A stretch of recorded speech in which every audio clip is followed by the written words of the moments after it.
이제 세무회계 연습 두 번째 시간 한번 해보죠. 그죠?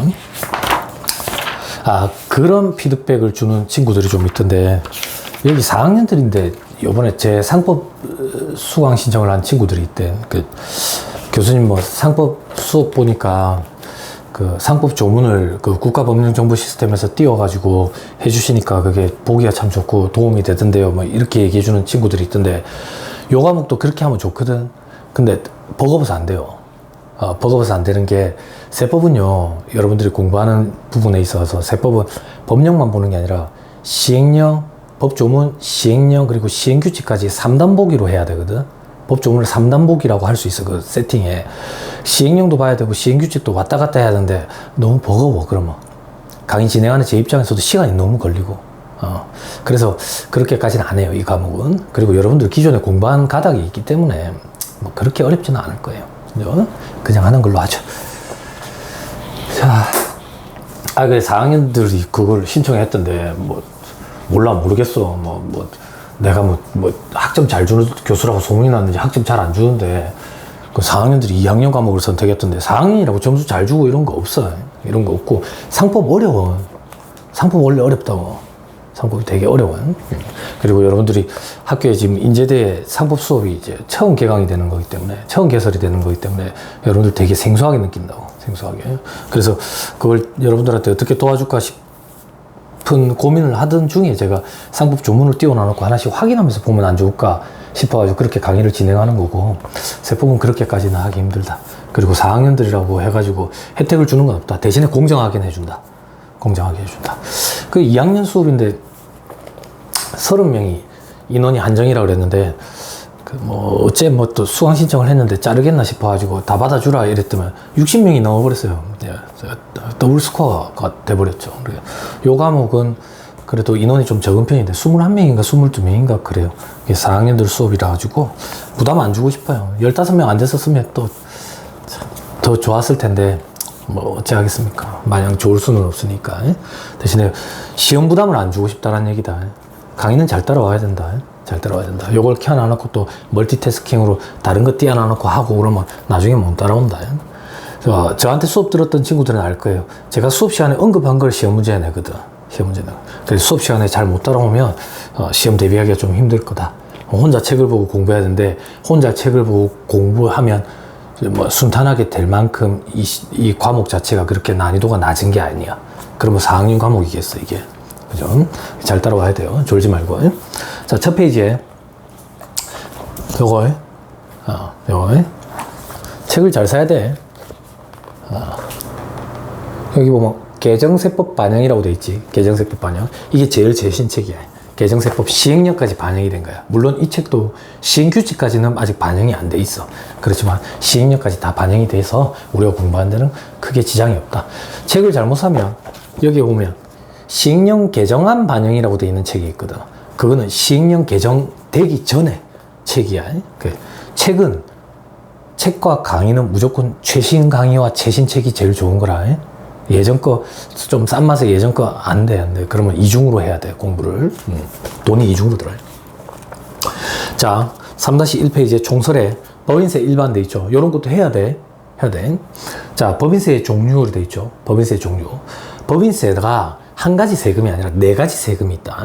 첫 번째, 각 사업용도 소득에 대한 법인세라는 게 있고, 토지 등 양도소득에 대한 법인세라는 게 있고, 미환류 소득에 대한 법인세, 그리고 청산 소득에 대한 법인세, 4가지로 나뉜다. 그럼 우리가 공부하는 영역은 1년 동안 벌어들인 소득에 대해서 세금 내는 거니까 각 사업연도 소득에 대한 법인세를 국한돼 있을 거다. 근데 옆에 토지 등 양도소득에 대한 법인세는 도대체 뭐냐? 미환류 소득에 대한 법인세는 뭐냐? 청산 소득에 대한 법인세는 뭐냐? 여러분들이 볼 일이 잘 없어. 왜 볼 일이 잘 없는지는 조금 이따 얘기해 줄게. 자, 하나씩 일단 살펴보고요. 각 사업연도 소득에 대한 법인세의 과세 대상은 각 사업연도 벌어들인 소득이야. 그때 세율은 어떻게 적용하느냐? 과거 규정으로 기억하는 친구들이 있을지 모르겠어. 이 보통 2학년 때 듣잖아요. 3학년 때 듣나? 한 1, 2년 지났으면 이게 또 개정되기 전 걸로 공부한 친구들도 있을 거거든. 자, 과표가 2억, 200억, 3천억, 3천억 초과. 요렇게 해가지고 10, 20, 22, 25% 이런 걸 4개 구간이 있잖아요. 4단계 초과 누진 세율을 적용하고 있다. 이렇게 표현하는 거예요. 10, 20, 22, 25% 이렇게 적용한다. 그래서 밑에 보니까 신고 납부 기한은 각 사업연도 종료일이 속하는 달의 말일로부터 3개월 내에. 그럼 각 사업연도 종료일은 언제냐? 그건 회사마다 다 달라. 근데 일반적으로는 1월 1일부터 12월 31일까지를 한 개 사업연도로 정하는 경우가 대다수니까 12월 31일이 각 사업연도 종료일이 되겠지. 그럼 그때로부터 3개월 내면 3월 말까지 법인세 신고가 이루어진다. 이렇게 생각하면 된다. 자, 옆에 토지 등 양도소득에 대한 법인세는 뭐냐? 법령으로 정하는 주택, 별장, 비사업용 토지, 주택을 취득할 수 있는 권리로서 조합원 입주권, 분양권 이런 거 양도소득이 있으면 토지 등 양도소득에 대한 법인세를 지게 된다. 법령으로 정하는 주택, 별장, 비사업용 토지, 분양권, 입주권 이렇게 돼 있는데 이렇게 생각하면 돼. 별장, 비사업용 토지. 비사업용 토지라는 얘기는 사업에 사용하지 않는 토지가 비사업용 토지야. 법인 너그가 뭐 하는 법인인데? 뭐 하는 법인인가? 컴퓨터 장사하는 법인이지. 컴퓨터 판매하는 법인이 별장 왜 갖고 있는데? 사업에 안 쓰는 토지 너는 왜 갖고 있는데? 투기하려고 갖고 있는 거 아이가? 임대 수익 먹으려고 갖고 있는 거 아이가? 그 얘기예요. 컴퓨터 장사하는 법인은 컴퓨터 관련된 것만 갖고 있어라. 관련 없는 거 그런 거 왜 갖고 있냐? 그래서 중과해요. 어떻게 중과하느냐? 비사업용 토지나 별장이 있다고 회사가 10억에 샀어요. 10억에 샀는데 이걸 12억에 팔았대. 그럼 2억만큼 차익이 생겼죠. 2억만큼 차익이 생겼다. 조금 이따 하겠지만 여러분들 기존에 공부한 것도 있을 거고, 법인세는 포괄주의 과세 원칙, 순자산 증가설에 입각해 있기 때문에 순자산이 증가한 건 전부 다 과세를 한다. 그래서 10억에 산 토지를 12억에 판매를 하면 2억만큼 순자산이 증가했지. 2억만큼 순자산이 증가하면 그거에 대해서 각 사업연도 소득에 대한 법인세를 납부하게 된다. 과세가 된다. 어떻게 과세되는데? 방금 본 것처럼 10, 20, 22, 25%로 세금을 매기게 된다. 그와는 별개로 재차 한 번 더 법인세를 그 2억이라는 소득 차익에 대해서 과세를 한다. 어떻게 과세하느냐? 밑에 주택과 별장은 20%, 미등기 자산은 40%, 비사업용 토지는 10%, 미등기는 40%, 조합원 입주권이나 분양권은 20%, 이런 식으로 과세를 한다. 그러면 한번 생각해 봐요. 10억짜리 별장이나 비사업용 토지를 사서 12억에 팔았으면 2억이 남았잖아요. 소득은 2억이라는 한 개의 소득인데 각 사업연도 소득에 대한 법인세를 과세하고 그와 동시에 토지 등 양도소득에 대한 법인세를 재차 과세하게 되면 한 개 과세 물건 2억이라는 소득에 두 번 과세하게 되지. 이중과세라고. 이중과세. 맞아요. 이중과세를 합니다. 이중과세는 하면 안 되는 거 아닙니까? 제재하기 위한 목적이에요. 제재하기 위한 목적. 투기하지 말라고. 그래서 이중과세 하는 거. 그게 토지 등 양도소득에 대한 법인세다. 됐죠? 자, 그리고 미환류 소득에 대한 법인세가 있다. 이건 잠깐 끊었다가. 네, 중간에 잠깐 끊겼네요. 그래서 다시 할게요. 자, 그래 토지 등 양도소득에 대한 법인세는 이중과세하는 논리였다. 제재를 가하기 위한 거였다. 그래서 세율이 이렇다더라. 자, 미환류 소득에 대한 법인세 볼게요. 미환류 소득에 대한 법인세. 과세 대상은 미환류 소득이고 세율은 20%다 이렇게 돼 있죠. 그죠? 신고 납부 기한은 똑같이 각 사업연도 종료일이 속하는 달의 말일로부터 3개월 내. 미환류 소득에 대한 법인세는 잠깐만 한번 보고 갈까?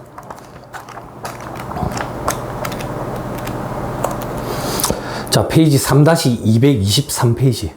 페이지 3-223페이지. 223페이지. 자, 미환류 소득에 대한 법인세에 돼 있죠. 괄호 안에 투자 상생 협력 촉진을 위한 과세 특례 뭐 이렇게 돼 있죠. 그죠?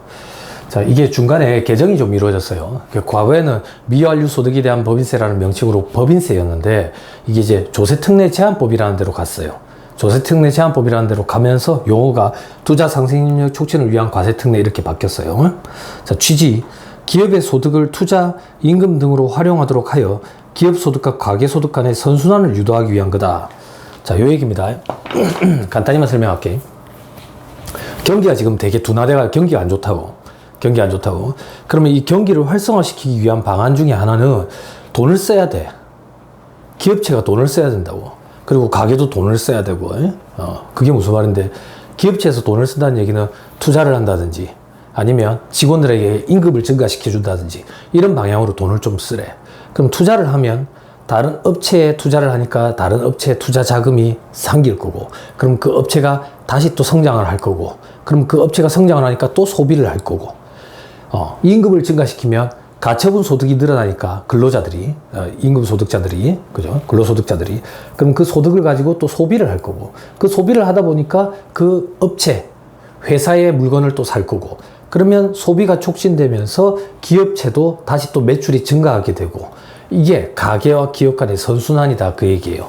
그러면 가계와 기업 간의 선순환을 하기 위해서 어떻게 해야 되는데, 기업체들이 돈을 꽉 움켜쥐지 말고 돈을 좀 풀어라, 그 얘기예요. 근데 경기가 둔화될 때는 안전자산에 투자를 많이 하거든. 즉 기업체인 경우에는 회사에 단기 순이익이 많이 발생을 해서 이익률이 많더라도 돈을 움켜쥐고 불안하기 때문에 투자를 안 해. 그래서 세법에서 투자를 해라. 어떤 명목으로? 투자, 중장기 사업 계획에 대비한 투자, 혹은 임금 증가 등의 이익잉여금 쌓인 걸 써라. 만약에 안 쓰면, 안 쓴 부분에 대해서 20%를 세금으로 걷어가겠다. 그게 미환류 소득에 대한 법인세예요. 자, 그래서 취지해보면 기업의 소득을 투자, 임금 등으로 활용하도록 해서 기업 소득과 가계 소득 간의 선순환을 유도한 거다. 자, 개외에 적용 대상 법인의 기업 소득 중 투자나 임금 등으로 환류하지 아니한 소득이 있는 경우에는 그 미환류 소득의 20%를 미환류 소득에 대한 법인세를 해서 납부해야 된다. 자, 밑에 적용 대상 법인 봐봐요.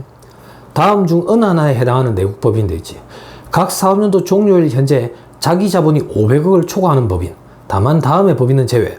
동그라미 기억해요. 중소기업만 봐봐. 중소기업. 자, 이 얘기예요. 미환류 소득에 대한 법인세를 실질적으로 납부, 과세되는 법인은 몇 개 안 된다, 그 얘기예요. 규모가 진짜 큰데 자기 자본이 500억 초과. 중소기업은 또 안 돼. 대기업 중에 규모가 큰데 이런 데만 미환류 소득에 대한 법인세를 신고 납부하게 된다, 그 얘기예요. 됐죠? 나머지는 보지 마세요. 앞으로 돌아오세요. 자, 마지막 청산소득에 대한 법인세 돼 있죠. 해산으로 인한 소멸 시 청산소득에 대해서 각 사업년 소득에 대한 법인세와 동일하게 신고 납부하게 된다. 기한은 자녀재산가액이 확정이 되는 날로부터, 달의 말일로부터 3개월 이내다. 자, 우리가 주로 공부하게 될 거는 각사면 소득에 대한 법인세라고. 그러면 토지 등 양도소득에 대한 법인세, 미환류 소득에 대한 법인세, 청산소득에 대한 법인세는 공부할 필요가 없느냐? 그렇진 않아요. 근데 이 파트에서는 설명을 안 하겠다, 그 얘기예요. 여러분들 강론 시간에 이미 다 공부를 했을 거예요. 그죠? 실무적으로 일을 해보면 각사면서 소득에 대한 법인세만 신고 납부하게 되지, 다른 법인세는 신고 납부할 일이 거의 없을 거예요, 여러분들. 왜냐? 청산소득에 대한 법인세라는 얘기는 회사가 이제 망했어. 회사가 망해가지고 청산 절차를 거친다고. 청산 절차를 거칠 때까지 여러분들이 그 회사에 남아가지고 책임감을 갖고 그 회사의 서류를 끝까지 꾸며줄 일은 없을 거야. 자기소개서를 딴 데 써가지고 이직을 하겠지. 그래서 청산소득에 대한 법인세는 실질적으로 볼 일이 없다. 그리고 미환류 소득에 대한 법인세는 여러분들이 이제 대기업에 취직하게 되면 그런 걸 볼 일이 간혹 생길 거예요. 그런데 중소기업에 취직한다면 또 볼 일이 없겠죠. 또 토지 등 양도소득에 대한 법인세. 토지 등 양도소득에 대한 법인세는 주택이나 별장, 그리고 아까 뭐였지? 비사업용 토지, 이런 것들에 대해서 투기자본이라고 인식을 하고 이런 걸 팔아가지고 법인이 차액을 남기면 이중으로 과세하겠다는 논리지. 그럼 법인 입장에서는 하나의 소득에 대해서 두 번 과세되니까 불이익을 받는 거나 마찬가지잖아요. 그래서 그 불이익을 받기 싫어서 업종을 추가해요. 부동산을 매매할 수 있는 법인으로 업종을 추가한다고. 그러면 그 업을 주업으로 삼는 법인이기 때문에 토지 등 양도소득에 대한 법인세가 발생할 일이 또 없어요. 그래서 실질적으로는 각사면서 소득에 대한 법인세, 요것만 여러분들이 접하게 될 거다. 됐죠? 자, 그 정도 보면 됩니다. 넘어갑니다. 자, 다음 페이지 목적 돼 있죠. 목적. 좋은 목적이 있을 겁니다. 그런 건 안 봅니다. 자, 법인세 납세의무자. 자, 본점, 주사무소 또는 사업의 실질적 관리장소 소재지가 국내에 있으면 내국법인, 국외에 있으면 외국법인, 이렇게 나눈다. 그럼 내국법인과 외국법인을 나누는 이유는 뭐냐? 납세 의무 범위의 차이가 있기 때문이다. 내국법인은 국내에서 벌어들인 것뿐만 아니라 국외에서 벌어들인 모든 소득에 대해서 다 우리나라 국세청에서 과세를 내. 내국법인은. 반대로 외국법인은 우리나라에서 벌어들인 소득에 대해서만 과세를 한다고. 옆에 보면 열거되어 있는 국내 원천 소득이라고 돼 있죠. 열거를 해놨어. 어떤 게 있는데 소득에 그런 거 신경 쓰지 마. 뭐 유가증권 양도소득도 있고 양도소득도 있고 뭐 이자 배당소득 뭐 이런 것들이 있는데 신경 쓰지 마. 아무튼 납세의 범위에 차이가 있다. 여러분들은 다 내국법인에 근무하게 될 거예요. 대다수가. 됐죠? 어쨌든 외국법인은 국내에서 발생된 원천 소득, 즉 열거되어 있는 소득에 대해서만 과세를 한다. 자, 밑에 영리 목적 유무에 따라 가지고 영리 목적이 있으면 영리법인, 영리 목적이 없으면 비영리법인이다. 학술, 종교, 자선 등 비영리 목적으로 설립되었으면 비영리법인. 이걸 구분하는 이유도 납세 의무 범위에 차이가 있다. 영리법인은 모든 소득에 대해서 과세를 한다. 근데 비영리법인은 원천이 되는 수익 사업이 있어요. 비영리란 얘기는 수익을 목적으로 하지 않는다. 이래 생각하면 안 돼요. 비영리법인은 일반적으로 국비를 받아가지고 그 예산 내에서 운영을 하는데 그렇게 해가지고 도산해요. 마이너스라고. 그래서 일부 수익 사업을 동시에 영위합니다. 그러면 그 수익 사업에 대해서만 과세를 한다. 그게 비영리법이다. 어떤 게 열거되어 있는데 열거되어 있는 게 있지만 관심 갖지 말자. 그런 것들이 있다 하고 넘어가면 된다. 됐죠? 자, 다음 페이지. 4번에 법인의 종류별 납세 의무. 자, 영리 내국법인이 우리는 대다수다. 영리 내국법인이니까 내국이니까 국내외, 영리니까 모든 소득에 대해서 각사면 소득에 대한 법인세를 납부하게 된다. 됐죠? 자, 비영리 내국법인은 내국이니까 국내외, 비영리니까 열거되어 있는 수익 사업에 대해서만 과세를 한다. 영리 외국법인은 외국이니까 국내, 영리니까 모든 소득에 대해서 과세를 한다. 됐죠? 비영리 외국법인은 외국이니까 국내, 비영리니까 열거되어 있는 수익 사업에 대해서만 과세를 한다. 됐죠? 옆에 참고사항에 토지 등 양도소득에 대한 법인세는 모든 법인이 다 과세 대상이 된다. 제재하는 목적이니까. 자, 미환류소득에 대한 법인세와 청산소득에 대한 법인세는 영리 내국법인만 과세된다. 나머지는 비영리는 청산을 하게 되면 그 재산이 국고에 귀속되게 됩니다. 국고에 귀속. 국고에 귀속되는데 무슨 세금을 내느냐? 그래서 청산소득에 대한 법인세 납세 의무가 없다. 그리고 외국 법인들은 청산소득에 대한 법인세는 적은 나라에서 청산하면서 낼 거예요. 우리나라에서 낼 게 아니다. 그래서 우리나라에서는 과세 제외다. 제외. 자, 밑에 파란 점. 국가, 지자체, 지자체 조합 있죠? 국가나 지자체 조합은 부가가치세법상 사업자에 해당을 해서 부가가치세법상 사업자에 해당을 하니까 부가가치세법상 제반 의무를 부담할 의무가 있어요. 납세 의무자에 해당한다고요. 근데 법인세법에서 국가나 지자체 조합은 비과세 법인으로 봐요. 그래서 법인세를 과세하지 않는다. 과세하지 않는다. 외국 정부나 지자체는 어떻게 볼 거냐? 외국 정부나 지자체는 비영리 외국법인으로 온다. 비영리 외국법인으로 보면 외국이니까 국내, 비영리니까 열거되어 있는 수익 사업에 대해서만 우리나라에서 과세를 한다. 됐죠? 그 정도만 보면 될 것 같아요. 나머지는 볼 필요 없습니다. 넘어갑니다. 자, 3-4페이지에 사업연도로 되어 있죠. 3-4페이지 사업연도.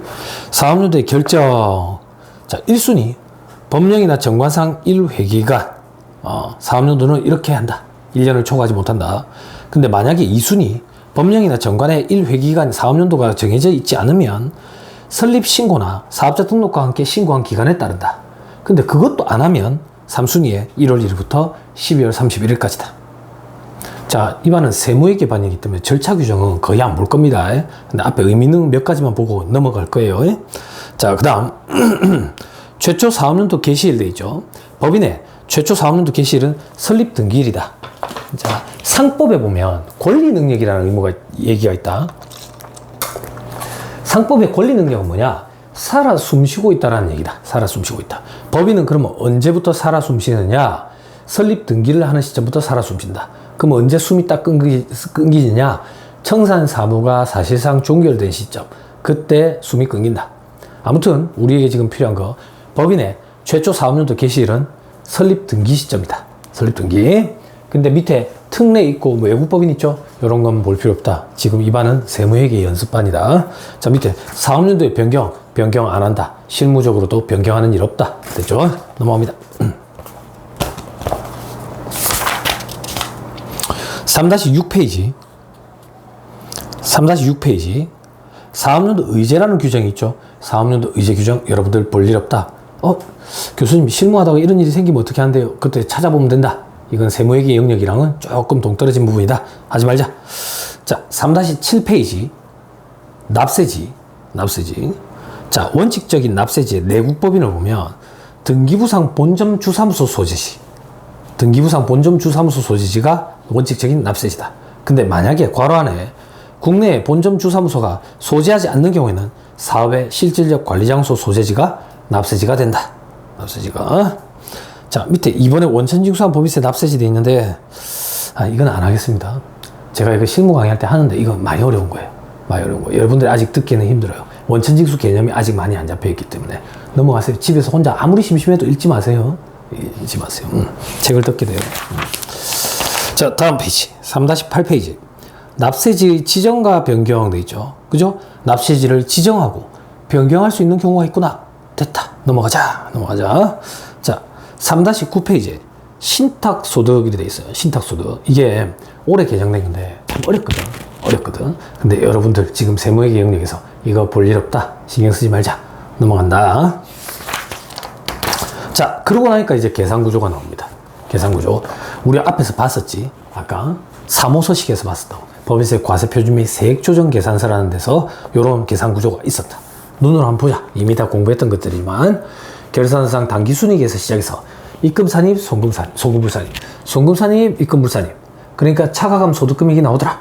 차가감 소득금액에서 기부금 한도 초과 2월액 송금산입 하고 나면 각 사업연도 소득금액이 나온다. 이 소득금액에 대해서 법인세를 신고 납부하는 게 우리가 각 사업연 소득에 대한 법인세다. 각 사업연 소득에 대한 법인세.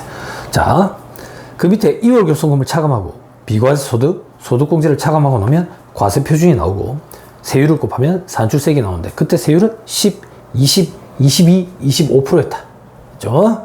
자, 그 밑에 이제 감면공제세액이라는 게 있는데 신경 쓰지 말고, 그죠? 나중에 세액감면 세액공제에 대해서는 간단히만 얘기해준다. 많이 어렵다. 자, 그리고 감면분 추가납부세액이라는 거 있고, 가산세 있고, 그러면 총부담세액이 나오고, 그 밑에 기납부세액 형태로 원천징수세액, 중간연합세액, 수시부가세액을 차감하고 나면 실질적으로 납부해야 될 차가감 납부할 세액이 나온다. 됐죠? 근데 여기서 하나만 보고 가자. 어디를 보냐? 이번에 옆에 보면 2월 결손금 있죠.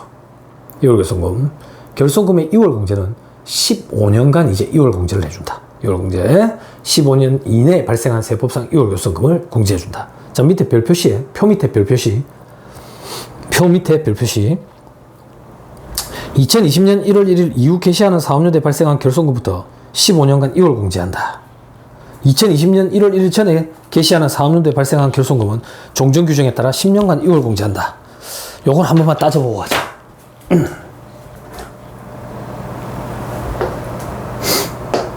자, 2008년. 08년, 09년, 2026까지 될까? 10, 11, 12, 13, 14, 15, 16, 17, 18, 19, 20, 2021년까지. 2021년까지.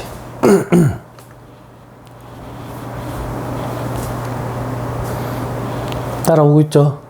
그죠? 자, 잘 보세요. 결손금은 2월 공제를 해준다고. 그런데 이 법이 두 번이 바뀌어서 어떻게 두 번이 바뀌었느냐?